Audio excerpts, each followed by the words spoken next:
First of all, I am very much thankful to our honorable principal, Dr. Mari sir, and his colleagues that they have given me an opportunity to deliver motivational speech to this youth. Myself Dattatreya Ahir, I am the retired principal of Government ITI. Basically, I am electrical engineer. I have been worked as an electrical engineer at Koyna Hydroelectric Project for 2 years, 1 year at Chandrapur Thermal Power Station. Then after I joined to Government Technical College and worked as a lecturer for 13 years. Meanwhile, I appeared to the exams of Institution of Engineers and get the degree of AMI by self-study. And on that basis, I get selected through MPSC as a principal and worked as a principal for 22 years and retired in August 2019. And this is my hobby to deliver motivational speeches to Indian youth. So, today I am speaking on the peak of success. The friends,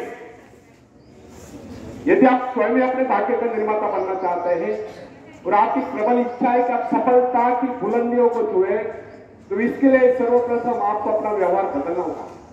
इसके लिए सबसे पहले आप अपने मन से घृणा, ईर्ष्या, द्वेष आदि विकारों को निकालकर बाहर करें, तब आप अपने भाग्य का स्वयं निर्माण करें।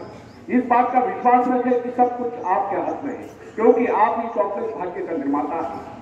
फ्रेंड्स, मनुष्य एक ऐसा प्राणी है जिसे प्रकृति ने, निसर्ग ने सब कुछ दे रखा है। इतना ही नहीं, प्राकृतिक गुणों के अतिरिक्त यदि किसी प्राणी में कुशलता है तो वो अपने कौशल से दूसरों के गुणों को अपनाकर और भी अधिक गुण संपन्न हो सकता है। उदाहरण के लिए, हम मछली के भांति जल के जीव नहीं, लेकिन हमारे मन में उसके भांति तैरने की इच्छा जागृत हुई तो हमने तैरना सीख लिया। पक्षियों की भांति हमारी परवाज करने की इच्छा हुई तो हमने हवाई जहाज बना लिए। इस प्रकार प्रकृति ने, निसर्ग ने मनुष्य को इस प्रकार बनाया कि वह सब कुछ कर सकता है।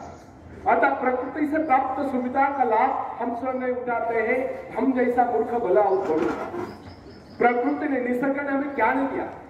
उसने हमें एक ऐसी शक्ति, बल्कि जादुई शक्ति दी है जिससे हम सब कुछ पा सकते हैं।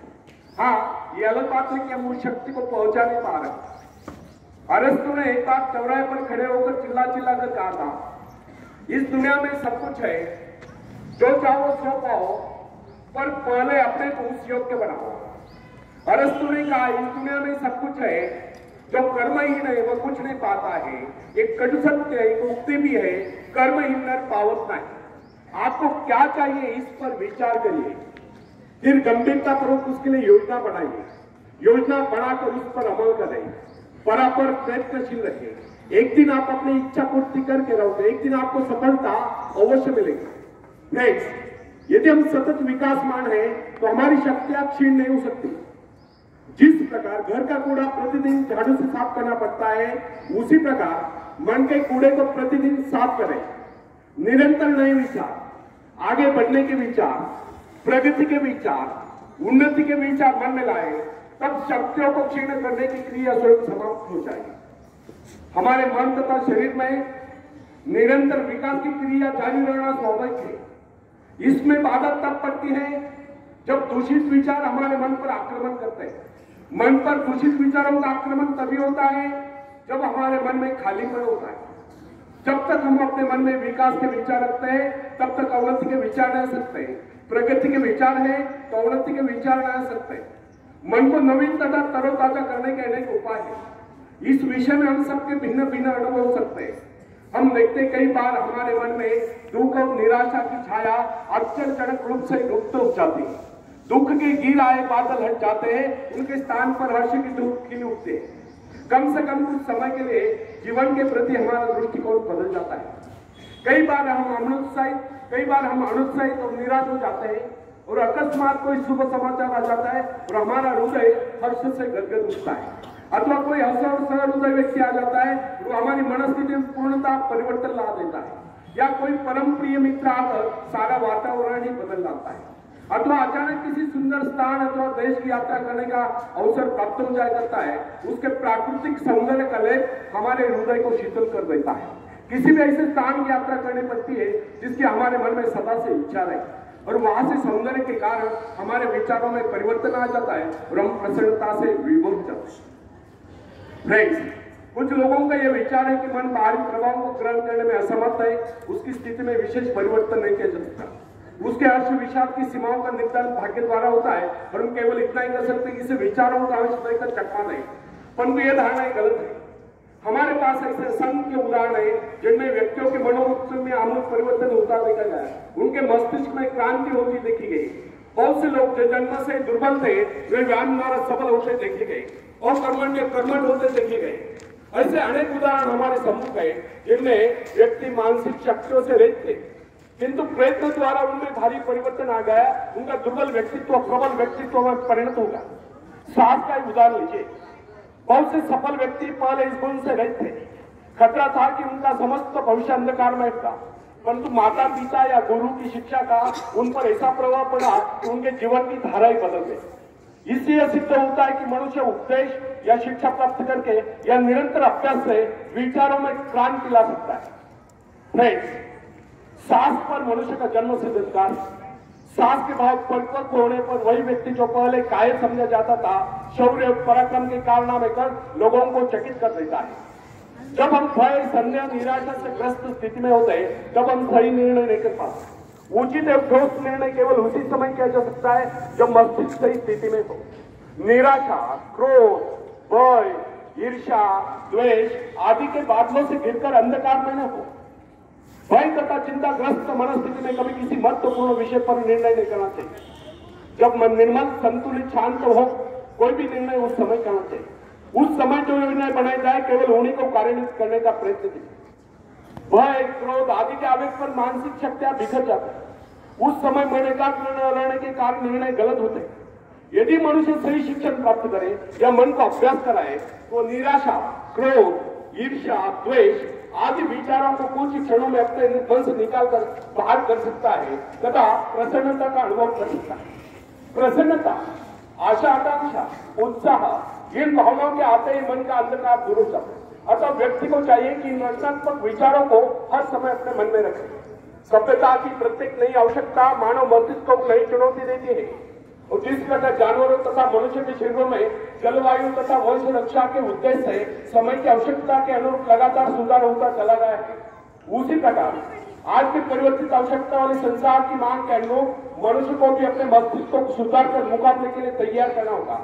मस्तिष्क पर जिन विषयों पर सोचने का भार आ पड़ता है उसी के अनुरूप अपने में परिवर्तन कर लेता है। वो नई कोशिकाओं का विकास कर लेता है, दुर्बल कोशिकाओं की मरम्मत कर लेता है तथा उन्हें मुकाबले के लिए तैयार कर लेता है। फ्रेंड्स, बड़े शहर के अंचल और शोरगुल में काम करने वाले व्यक्ति का मस्तिष्क विविध रूपों में विकसित होगा। वह शीघ्र सोचेगा, तेजी से गति करेगा, संतुलित विविध कार्यों में द्रुत गति से चेष्टा करेगा। यह शीघ्र आप करने वाली विविध आपातकालीन क्रियाओं का मुकाबला करने के लिए वह तुरंत कार्यवाही करने का अभ्यस्त हो जाता है। छोटे नगर, कस्बे में रहने वाले व्यक्ति का मस्तिष्क भिन्न प्रकार से विकसित होगा क्योंकि उसकी आवश्यकता इतनी विविध नहीं, उसे तुरंत ही बहुत से निर्णय करने की आवश्यकता इतनी नहीं होती। फ्रेंड्स, ये बात कदापि न भूले कि प्रत्येक कार्य मस्तिष्क सम्मुख नई चुनौती उपस्थित करता है। उसकी आवश्यकता के अनुरूप ही मस्तिष्क अपनी काबिलियत का विकास कर लेता है तथा विशेष किस्म के काम के लिए अपनी शक्तियों को बढ़ाता है। विभिन्न धंधों, नौकरियों, व्यापारों एवं व्यवसायों के लिए विभिन्न प्रकार की शारीरिक तथा मानसिक चेष्टाओं की आवश्यकता होती है। इन आवश्यकताओं में भी तीव्र गति से निरंतर परिवर्तन हो सकता है। अतः जिस व्यक्ति का मस्तिष्क जितना अधिक ग्रहणशील, संवेदनशील, सूक्ष्म होता है वो उतनी तीव्रता से अपने में परिवर्तन लाने में समर्थ होता है तथा नए संघर्ष में सफलता एवं विजय प्राप्त करता है। उदाहरणता, एक पुरोहित की आवश्यकता विशिष्ट होती है अतः उसका मस्तिष्क उन्हीं आवश्यकता के अनुरूप विकसित होगा। वर्ष तक उसका मन निरंतर आध्यात्मिक विषयों के चिंतन में लीन रहता है। अतः उसके मस्तिष्क के विकास का स्वरूप एक वकील, व्यवसायिक एवं भवन निर्माण विशेषज्ञ से भिन्न होगा। जिस व्यक्ति का जीवन अध्ययन या भौतिक हलचलों में लीन रहा है उसके मस्तिष्क के शरीर का विकास एक व्यापारी के मस्तिष्क से भिन्न होगा। अध्यापक में विचारों की उन्मुक्तता, कार्यों में शिथिलता, भौतिक पदार्थ की प्राप्ति के आग्रह का अभाव, एकांत प्रियता दिखाई देगी, जबकि व्यापार में समझदारी, दूरदर्शिता, चतुरता, नियमबद्धता, समयबद्धता और पूर्ति दिखाई देगी। महत्वाकांक्षा, मस्तिष्क के विकास में परिवर्तन या सुधार लाने वाली प्रबल शक्ति है। महत्वाकांक्षा या अपने जीवन के उद्देश्य को तय कर लेना स्वयं अपने आप में मस्तिष्क संबंधी बहुत ही महत्वपूर्ण घटना है। वैज्ञानिक लोग मस्तिष्क को विकसित करने की संभावना पर खोज करने में व्यस्त है।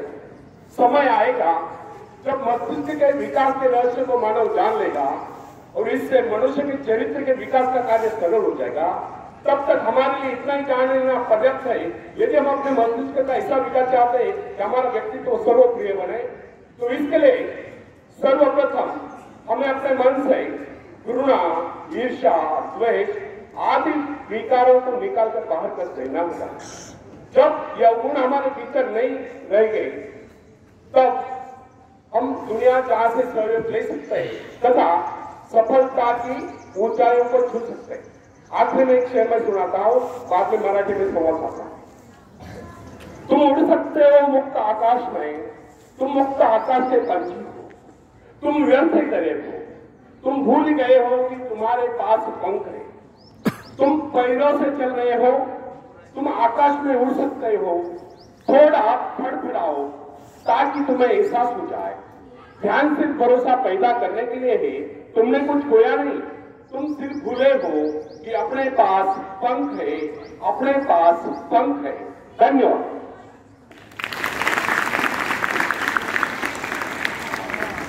मित्रांनो,